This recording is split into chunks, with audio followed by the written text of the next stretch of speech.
Okay, so the weekend is here, rest is near. It's a Friday, Plus Sports and Plus TV Africa.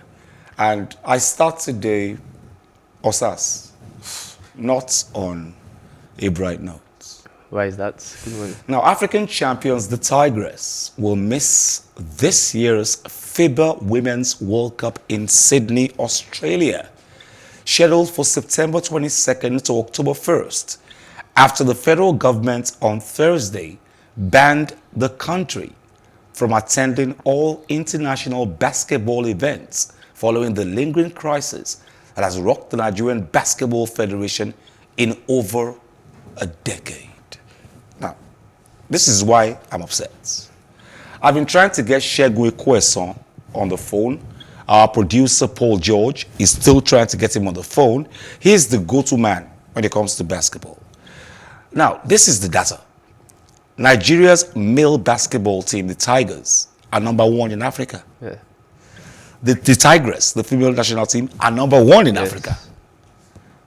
But because there's a lingering crisis with the Basketball Association in Nigeria, the federal government has banned us from attending any basketball event, male or female, for till further notice. Yeah, it's 2 years apparently so far.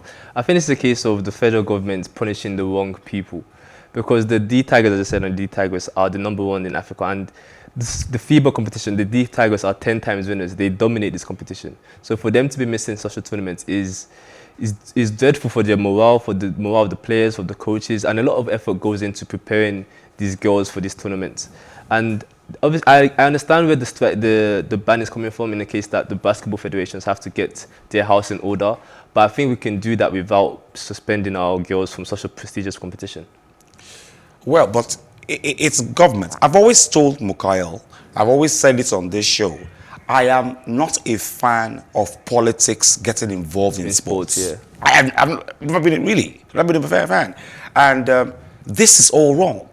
This is all wrong because there's a crisis. This crisis is, I am very involved in this crisis. Tijani, Umar, Kida, I've always been involved, you know, and I've tried not to take sides.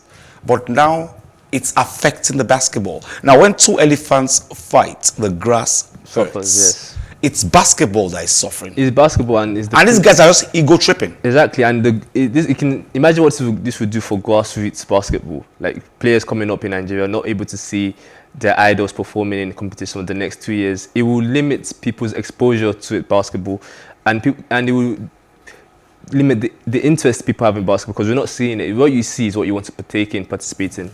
By not having these girls competing, or the men competing, I think it's just a bad mood by the government, definitely. So we're not going to see our girls play at the FIBA World Cup. We're not going to see our guys play at FIBA World Cup just because there's a group of people who are politicians are ego tripping. I've got Segun Ikweson, Seun Ajidagba on the line right now. Seun, welcome on the show. Seun, the federal government have banned the Tigress and the Tigers from getting involved in any basketball competition because of the nonsense that Kida and Tijani Umar are going through. While it was a pleasure joining you on the Friday edition of Plus Sports on PlusTvAfrica, before I confirm that we are just a shameful, annoying, recalcitrant, and unchanging nation. Let me correct an expression. This problem initially started between Engineer Kida and Tijani Umar. True that. Yes. When elections started in Abuja and Kano, and I told you that. But the sports minister tilted towards Engineer Kida and said he should be there. They had a story time all through that tenure. Now we thought to have gotten over this problem. Up until the next election, Michael Goche had his own election in Benin, and Januma had his own in Abuja. The sports ministry, from their actions, looks like they are backing Michael Goche at the expense of the strategy Januma. Now, this problem we thought was laid to rest when the body that controls basketball in the world, FIBA, said we are leaning towards a Shapovalov. All correspondences will go through him, which means that if the body that controls basketball in the world says that's the body, then we should go by it. Only for the sport ministry to come again and say the FIBA people cannot tell them what to do. And I'm asking how? Who are you people to tell the body that controls basketball in the world what to do? Now, you went to meet the president. No disrespect to President Muhammadu Buhari. He doesn't know anything about sport. What does he even know? You went there and took a paper to him that there is crisis in basketball. And he, in his wisdom, thinks that the best thing to do is to cancel basketball for the next 2 years so that we can focus on grassroots. While I love that grassroots word, because that's what I've been missing in the last 5-7 years. The question is, where is the template for grassroots development of basketball in this country?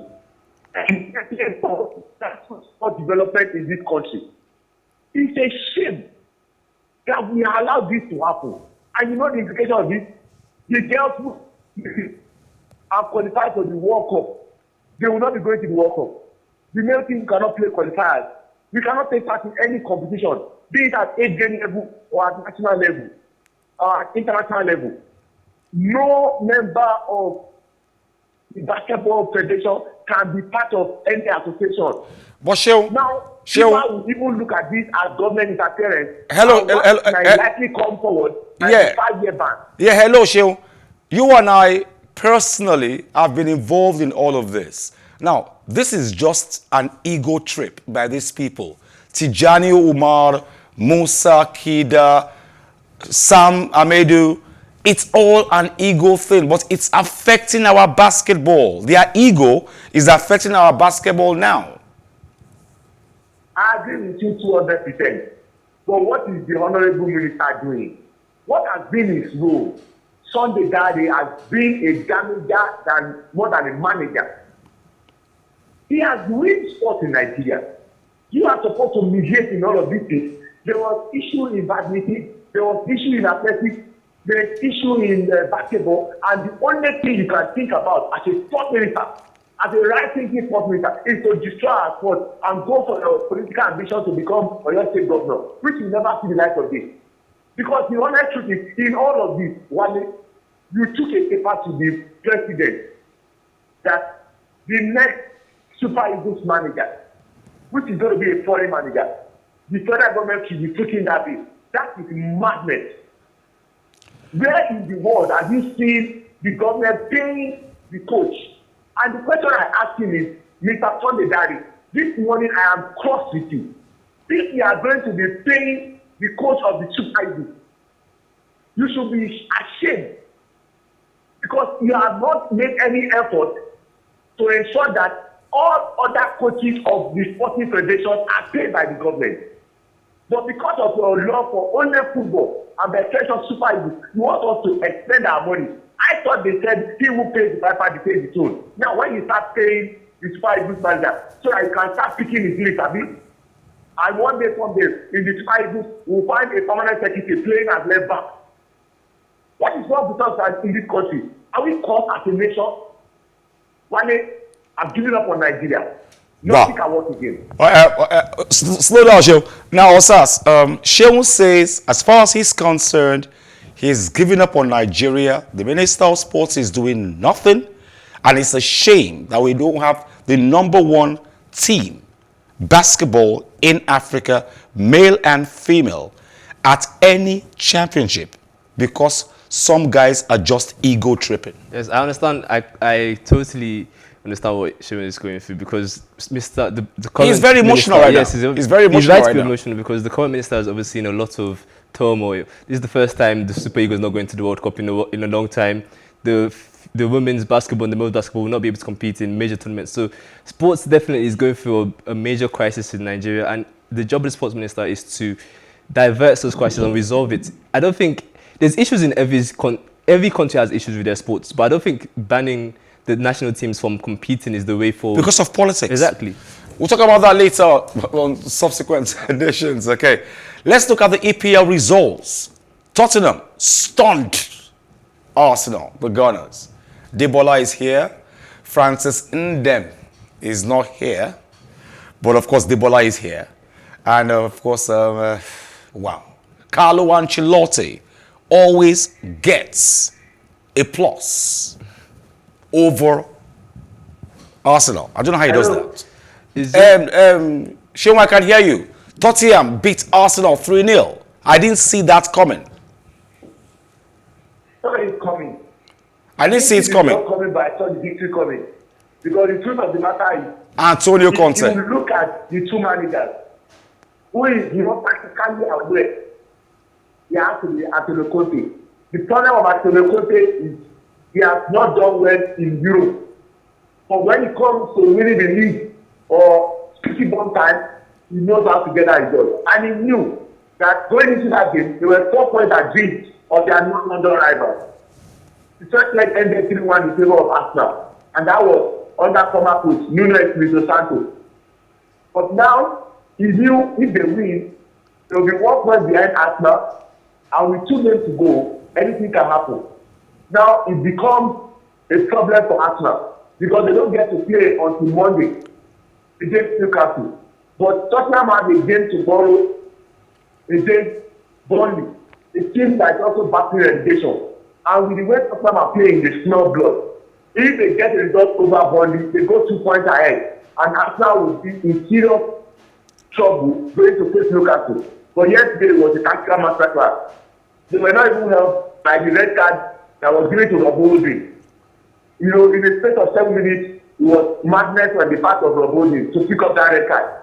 And that first goal, which was a penalty, Arteta was talking about a short penalty.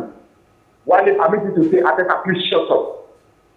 Said it, Suarez did the same thing against Manchester United. In actual fact, they had like 3 penalties. They got away with it. And I always say that what penalty gives to you, they find a way to take it back. And before we take that committee, when that red card happened, second goal again for Hurricane, the man who has always destroyed them when it comes to the North London derby. And you, in turn, completed that out. It was just a soft work for Antonio Conte, and from this end, it's game on. Okay, Sheung, I want to thank you very much for joining us today. Thank you very much. Always a pleasure to do this. I'm sorry that I had to lose my pool, but the passion we have for sports, yes, we can't allow some non-entities to just we understand. And want their neighbor to be in vain. True. What of country is this? Guys, have a great weekend. Thank you for always having the passion that you have for sports, Sheung. Thank you. Now, Chelsea fans are feeling confident ahead of Saturday's FA Cup final against Liverpool at Wembley.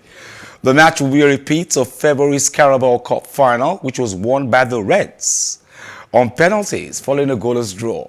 Now, fans believe Chelsea can match it. Chelsea against Liverpool.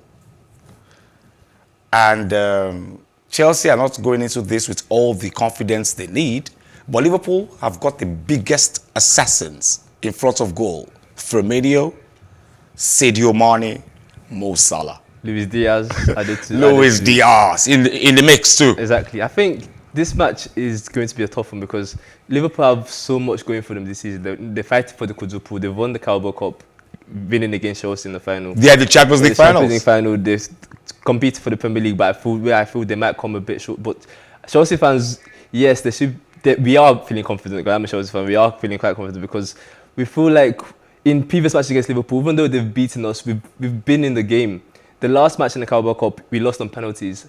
I feel like this recent resurgence of Romelu Lukaku can play a big part in this match if he's able to perform. He never comes to the party. If he does come to the party for the first time and trouble the defense, which I think Fabinho is injured for this match. He has a hamstring injury, so that's a big loss for Liverpool. So if Chelsea plays to their full potential, let's see how this match can be. And Chelsea have lost 2 previous FA Cup finals in a row, so they don't want to make this the third time unlucky. So yes, let's see what happens. Chelsea fans spoke about this. Well, that's killing is sad. The end of an era. It's been Plus Sports and PlusTvAfrica. Thank you for staying with us. Thank you very much, Osas. Thank you very much for having me. Thank you very much. Sheyo Motayo was behind the cameras. You can't see him, but he makes you see us. Thank you very much, Paul George, PG. I call him the President General. Thank you very much, Onoja. Thank you very much, Debola. And they were blown away last night by Tottenham. Thank you very much, Ajasaye J. Thank you very much, Shedrack is in the powerhouse downstairs. My name is Wally Scott. Join us on Plus Sports Special, 11 to 12 tomorrow on Plus TV Africa. I'll leave you with Rafael Nadal. He was knocked out. Obviously, the man is not the king of clay anymore. If not for anything, at least for your heart, do some sports.